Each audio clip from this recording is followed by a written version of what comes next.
ભાઈ ગાંડો છે લગ્નમાં કંઈ થોડું ખવાતું હોય યાર. તેલ ને બધું કેટલું ખરાબ હોય લોકોનું એને ખબર. સ્વીટ એ લોકોનું 2 દિવસ પહેલાંનું હોય, 2 દિવસ પહેલાં લગ્નમાં જે રબડી હોય ને તે જ રબડી તને આજે બી ખવડાવે કેટરર્સવાળા. તને હું ખબર પડે નહીં ગમે યાર. હું તો ઇજ્જતથી કહું છું, ચાલો આપો ફટાફટ નીકળો. તારે બહાર જઈને ઈંડા મીંડા ખાવા હોય ને તો મને કહી દે, આપણે ખાઈ લઉં, એ આપણને પોસાય. ભાઈ માં કશો મખરોટનો જે હલવો હતો મેં તો 2 ખાઈ લીધો. ચમચીની વાડકી 2 વાડકી ડબ ડબ ડબ ગાણે તો એકદમ ફ્રેશ ને. ડ્રાયફ્રૂટ તો ખાવાય, તમારા જોઈન્ટ્સમાં તો અખરોટ બહુ જરૂરી છે ને. ઘી ઠંડીમાં ઘી ખાવું જોઈએ એવું આપણા બાપ દાદાઓ કહી ગયેલા આપણને, તો ખાવાનું. હા તો ભાત બી ખાધો ને, ભાતને દાળ જ ખાધી છે, એમાં કંઈ મસાલાવાળું નહીં આવતું. ગ્રેવી ખાધી, ગ્રેવી. પનીર નથી ખાધું. ખબર ને પનીર કેટલું ખરાબ આવે. મેં પનીર સાઈડ પર મૂકી દીધેલું હતું કારણ કે પહેલાંને પ્રોટીન જોઈતું હતું એટલે મેં એને આપ્યું, એટલે તું ખાતો પ્રોટીનનો ડેલી ઇન્ટેક પતાવ. મેં ખાલી ગ્રેવી થોડીક નાખીને પતાવી દીધું.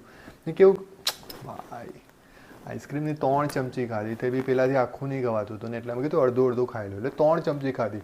હવે એમને થોડું કંઈ નાખી દેવાનું યાર. ખાવાનો અનારદાર નહીં થાય. વિચાર કર કે આપણને કોઈ એકદમ પ્રેમથી બોલાવ્યો છે અને કાલે ઉઠીને આપણને પૂછે કે લગ્નમાં શું ખાધું તો તારી પાસે શું જવાબ આવે? એટલે કંઈ યાદ બી હોવું જોઈએ ને કે આ વસ્તુ ખાધું છે એટલે યાર. બાકી આપણે તો કાં આખું વર્ષ તો ડાયટ કરીએ છીએ, એકાદ દિવસ ચાલે. હવે ને ગાજરનો હલવો બી હતો, એમ તો હતો ભાઈ. લઈ આવ નહીં આટલી વાડકીમાં, આપણે ખાઈ લઉં 2 જણ. હા તો એક કામ કર, 2 વાડકી લઈ આવ યાર. હું યાર તું બી યાર કંજૂસાઈ કરી.